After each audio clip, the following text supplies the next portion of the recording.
It's not a. No, no.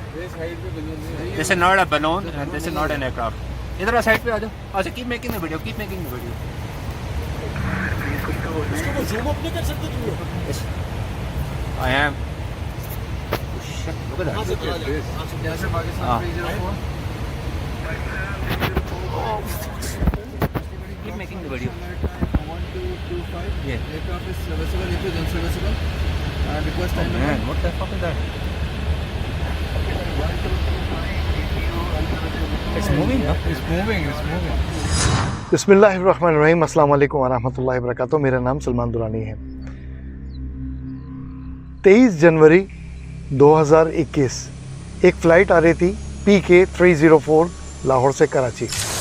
इस flight के captain का नाम था कैप्टन फैसल कुरैशी और इनके साथ थे captain Talha, first pilot officer. जब ये फ़्लाइट लाहौर से निकली और ये रहीम यार ख़ान का इलाका था, यहाँ पर इस फ़्लाइट ने 35,000 फीट की बुलंदी पर एक अजीब सी चीज़ देखी, क्योंकि जहाज़ के डैशबोर्ड के ऊपर वार्निंग आनी शुरू हो गई। इन्होंने आसपास देखा तो अपने ऊपर की तरफ एक फ्लाइंग सॉसर टाइप की कोई चीज़ देखी। ये चीज़ रिपोर्ट की गई और फ़ौरन इन दोनों ने अपने अपने मोबाइल फ़ोन से उसकी वीडियो बनाई। वो वीडियो बाद में इन्होंने वायरल की और वो पूरे पाकिस्तान में वायरल हो गई। कहा गया कि पाकिस्तान के आसमान पर UFO देखा गया है। बहुत सारे लोगों ने उनका मजाक उड़ाया, बहुत कुछ ऐसा कहा गया जो मैं बयान नहीं कर सकता। इस हवाले से इंटरनल बहुत सारी तफसीलात मेरे पास मौजूद हैं, क्योंकि मेरा छोटा भाई वो भी PIA में ही है और फ्लाइट्स पर होता है। क्या पाकिस्तान में UFOs नज़र आते हैं? जवाब है जी, नज़र आते हैं। हम इस पे ज़रा गुफ्तगू करते हैं। सबसे पहले तो हम ये बात करेंगे कि इस सारे सिचुएशन के अंदर अवामी रद्द-ए-अमल क्या होता है। हमारी अवामी रद्द-ए-अमल ये था, काफ़ी लोगों ने कहा यह उड़न तश्तरी है। बहुत सारे लोगों ने इसको आखिरी ज़माने के हवाले से मामलात को जोड़ा। कुछ ने, जो पढ़े लिखा तबका है यहाँ का, जो अमूमन जिनको मैं कहता हूँ पढ़े लिखे जाहिल, उन्होंने ये कहा कि नहीं जी, ये उड़न तश्तरी नहीं थी, बल्कि किसी मुल्क का एक ऐसा सैटेलाइट था या तैयारा था या ऐसी चीज़ थी जो पाकिस्तान में जासूसी के लिए भेजी गई थी। ये 3 रद्द-ए-अमल पाकिस्तान में आए थे, मगर एक चौथा सवाल ये उठता था कि इस सारे मामले पे साइंस क्या कहती है। ये बात हम में से किसी ने भी नहीं उठाई। पहले हम साइंस का मामला देखते हैं, फिर हम हल्के हल्के इस चीज़ को कवर करेंगे। इस मामले को जब महकमा मौसमियात के साथ डिस्कस किया गया तो पाकिस्तान में महकमा मौसमियात की तरफ से ये रद्द-ए-अमल आया कि ये लेंटिकुलर क्लाउड था। लेंटिकुलर क्लाउड्स वो होते हैं जो कि पहाड़ी इलाके के अंदर ऐसे बादल बन जाते हैं जिनके ऊपर लाइट पड़ती है तो वो ऐसा लगता है कि वो कोई ठोस चीज़ है। लेंटिकुलर क्लाउड को आप खुद भी सर्च कर सकते हैं। बात ये थी कि उस पूरे रीजन के अंदर कहीं भी बादल नहीं थे, तो वो लेंटिकुलर क्लाउड कह के बहुत सारे पढ़े लिखों के ज़रिए, सोशल मीडिया के ज़रिए इस बात को दबा दिया गया। दिलचस्प बात ये थी कि जब ये वीडियो इंटरनेशनल मीडिया तक पहुंची सोशल मीडिया के ज़रिए, तो इसको अमेरिका के माहिरीन ने ये कहा कि ये वाक़या इन्हीं दिनों के अंदर यहाँ पर भी हुआ है और उन लोगों ने भी ये देखा और उन्होंने इसका नाम दिया था unidentified aerial phenomena, UAP। What are we observing?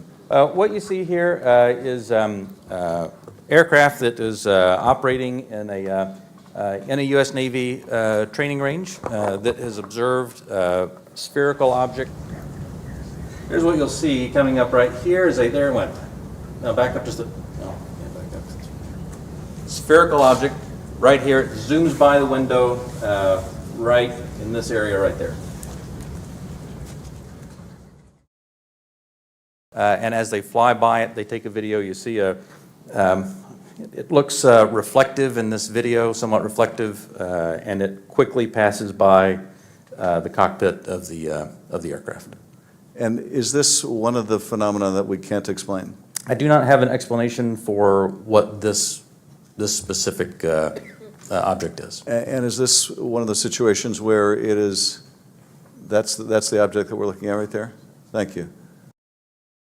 Bill and Sandra, you know, when things like this are happening, it seems everyone starts to look up, like my crew and I have been here in Mendham recording this video that you're looking at right now. We have no idea what it is, if it's a natural phenomenon, because it could be, but this is why so many municipalities are now asking people to reach out and send their videos to them or to experts who might be able to sort out what they're seeing in the skies. But I guarantee there are so many people looking up and making those recordings because this mystery is one that needs to be solved. For now, we're live here in Mendham Borough. Tony Yates, Channel 7 Eyewitness News. ये UAP की बहुत सारी videos आपको YouTube पे भी मिल जाएंगे, आप जाके देख सकते हैं। ये UAP के मामला ऐसा है जिसमें बहुत सारी वीडियोस कुदरती भी जो वेदर से बनती हैं वो हैं, और कुछ टेक्नोलॉजिकल चीज़ें भी इसमें मिल जाएंगी आपको वहाँ पे थोड़ा सा अपना जहन को दौड़ाना पड़ेगा। मतलब सैटेलाइट, ड्रोन्स और कुदरती असरात, ये तीनों चीज़ें इस UAP को कवर कर लेती हैं, जबकि UFO बिल्कुल एक अलग टर्म है। देखिए, सच ये है कि इंसान हमेशा आसमानों की तरफ देखता है, और जब भी उसको आसमान पे कोई नई चीज़ दिखती है, गैर मामूली चीज़ नज़र आती है, नई रोशनी दिखती है, तो वो सोचने पे मजबूर हो जाता है कि वो इस कायनात में, अल्लाह रब्बुल इज़्ज़त ने जो कायनात बनाई है उसमें अकेला नहीं है। कुरान पाक में अल्लाह रब्बुल इज़्ज़त ने इस पर एक आयत भी उतारी है और उस पर इशारा दिया है कि तुम लोग कायनात में अकेले नहीं हो। इंशाल्लाह मैं वो आयत यहाँ पे लगा दूँगा, तो आप ख़ुद भी कुरान पाक में जाके देख सकते हैं। और अकेला ना रहने की सोच, यानी इस कायनात में हम अकेले नहीं हैं, ये सोच जो है, ये उड़न तशरीयाँ या UFOs या इस किस्म के जो फिनामेनास होते हैं, इनको ज़िंदा रखते हैं। और इसके अंदर अमेरिका, यूरोप, रशिया, चाइना, जो फर्स्ट वर्ल्ड कंट्रीज़ हैं, इन्होंने कुछ ऐसे भी टेक्नोलॉजिकल गेम किए हुए हैं जिसकी वजह से लोग उसमें उलझे रहते हैं और उनको ये सच नज़र आता है।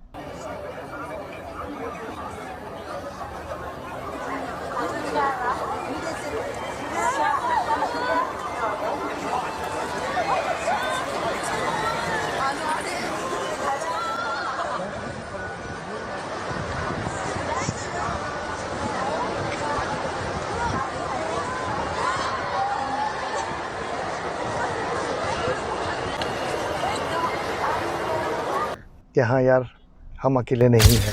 अब चाहे ये रहीम यार खान वाला मामला हो, यानी PIA की फ़्लाइट वाला मामला हो, या फिर इस तरह कोई भी मामला हो जो कि अमेरिका की रिपोर्ट से हमारे सामने आते हैं, असल कहानी ये शायद इतनी पुरस्कार नहीं होती जितना हम उसको बनाने लग जाते हैं। और यही तजस्सुस कभी कभी खौफ में कन्वर्ट होता है, और इस खौफ को बतौर हथियार इस्तेमाल किया जाता है। मगर जो इंसान तहकीक में लगे रहते हैं, वो खामोशी से आगे बढ़ते रहते हैं और कुदरत के वो राज पा लेते हैं जिन्हें ज़्यादातर बताया नहीं जाता। All right, you could hear a little bit as it went by, as the two ships went by, you could hear a little bit of a disturbance. With that in mind, watch this.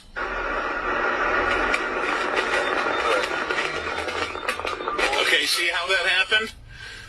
Boom, right away the first one comes in, it's all broken up digital signal. Here you go. There's the first one. Watch, here you go.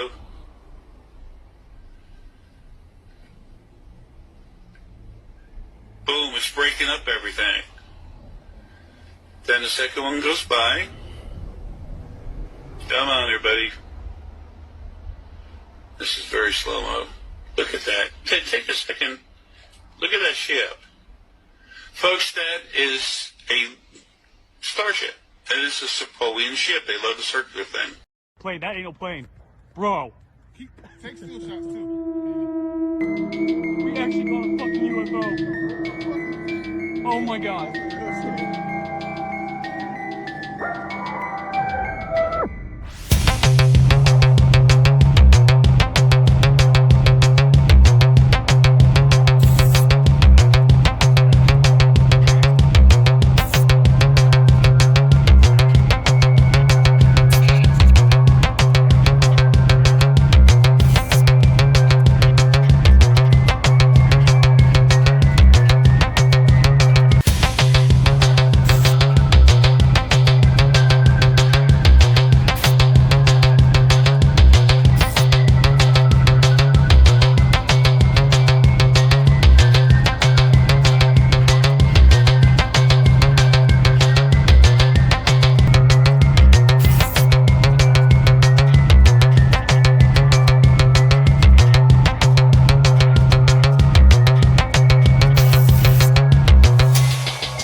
यहाँ पर सवाल उठता है कि जितने UFOs Europe, Canada, America और इन ममालिक में नज़र आते हैं तो वो पाकिस्तान, इंडिया, बांग्लादेश, श्रीलंका, नेपाल इस रीजन में नज़र क्यों नहीं आते हैं?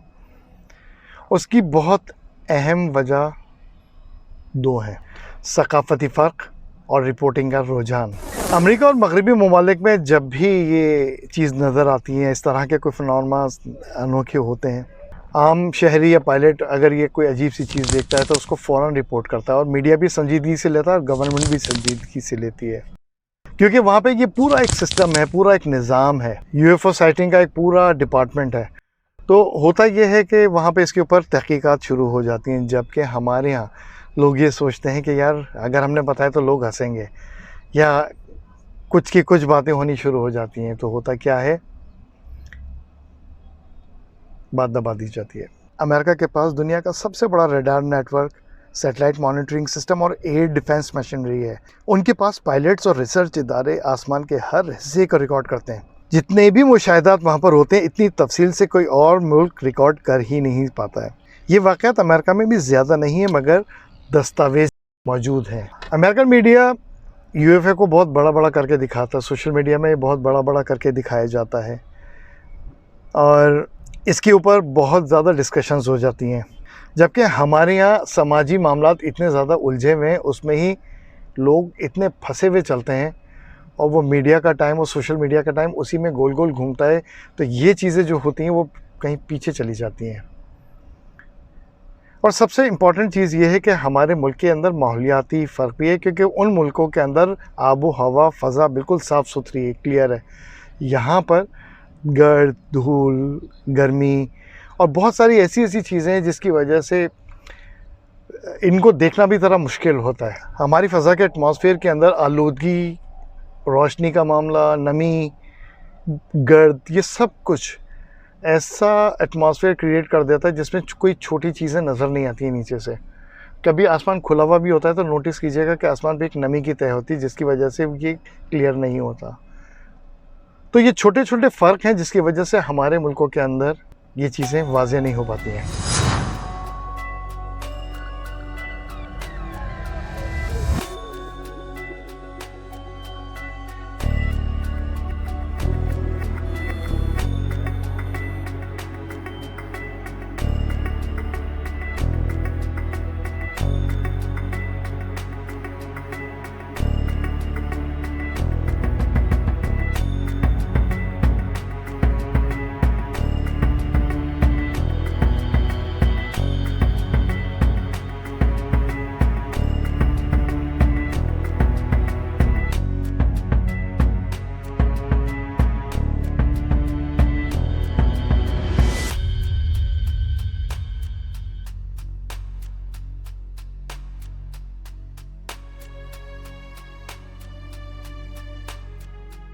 एक यहाँ ये बात भी ज़रूर जहन में रखनी चाहिए कि एक्सपेक्टेशन बायस जो है नफ्सियात का, साइकोलॉजी का एक ऐसा पहलू है जो उन मुल्कों के अंदर मीडिया ने कायम रखा हुआ है। हमारे यहाँ इसको कायम नहीं किया गया। Let me be clear. UAP are real. Advanced technologies not made by our government or any other government are monitoring sensitive military installations around the globe. Furthermore, the U.S. is in possession of UAP technologies, as are some of our adversaries. I believe we are in the midst of a multi-decade secretive arms race, one funded by misallocated taxpayer dollars and hidden from our elected representatives and oversight bodies. For many years, I was entrusted with protecting some of our nation's most sensitive programs. In my last position, I managed a special access program on behalf of the White House and the National Security Council. I believe that America's greatness depends on three elements. A watchful Congress, B, a responsive executive branch, and C, an informed public. Over the last decade and a half, I learned that certain UAP programs were and are operating without any of these elements. Although much of my government work on the UAP subject still remains classified, excessive secrecy has led to grave misdeeds against loyal civil servants, military personnel, and the public, all to hide the fact that we are not alone in the cosmos. वहाँ की media ने इन UFOs के ऊपर, खलाई मखलूक के ऊपर, उड़न तश्तरियों के ऊपर दबा के वीडियोस बनाई हैं, कहानियाँ बना के डाली हुई हैं मार्केट में, तो लोगों को एक्सपेक्टेशन बायस वहाँ पे मजबूत हो गया, जबकि यहाँ पर इसको इग्नोर कर देते हैं क्योंकि वो एक्सपेक्टेशन बायस यहाँ पे है ही नहीं। इसलिए मैं कहता हूँ कि पाकिस्तान के लोग बड़े जीनियस हैं, इंडिया के लोग जीनियस हैं, नो डाउट। बांग्लादेश, श्रीलंका, नेपाल, ये लोग भी जीनियस हैं क्योंकि ये उन नफसियाती हरबों के अंदर नहीं आए, जकड़े हुए नहीं हैं, इतने ज़्यादा हैं, इतने नहीं हैं। अगर इस तमाम बात का खुलासा कर लिया जाए तो यूएफओस इस वक्त दुनिया में हर जगह ही हैं, मगर देखने का नज़रिया अंदाज़ ये मुख्तलिफ है। वहाँ के फ़िज़िकल फिनोमेनस अलग हैं, इसकी एक्सप्लेनेशन और रिपोर्ट करने का तरीका मुख्तलिफ है। America, Europe, Canada, first world countries इनको रिपोर्ट करने के बाद दस्तावेज़ी सबूत के तौर पर लेकर आते हैं, जबकि हमारे यहाँ इनको देख के दुनिया के आखिरी मामलात, अल्लाह का अज़ाब और हम दुनिया के आखिरी हिस्से में हैं, ये कह के सिर्फ उसको गो थ्रू हो जाते हैं और हम उसके ऊपर ज़्यादा गौर व फिक्र नहीं करते हैं। यहाँ पर कमी है, या उसको कुदरती मज़ाहिर के अंदर डालकर, जो सो कॉल्ड पढ़े लिखे लोग हैं वो उसको उधर डालकर वहाँ से अलग हो जाते हैं, इस चैप्टर्स को क्लोज़ कर देते हैं। क्या किया जाए? कुछ नहीं किया जाए, गौर व फिक्र किया जाए सिर्फ। और गौर व फिक्र अल्लाह पाक ने बार बार कुरान पाक में फरमाया कि गौर व फिक्र करो। अपने अपने घर वालों का ख्याल रखिएगा। उम्मीद है कि इस उड़न तश्तरियों के हवाले से आपने कुछ नया सीखा होगा। मेरे लिए दुआ कीजिएगा। अस्सलाम वालेकुम व रहमतुल्लाहि व बरकातुहू।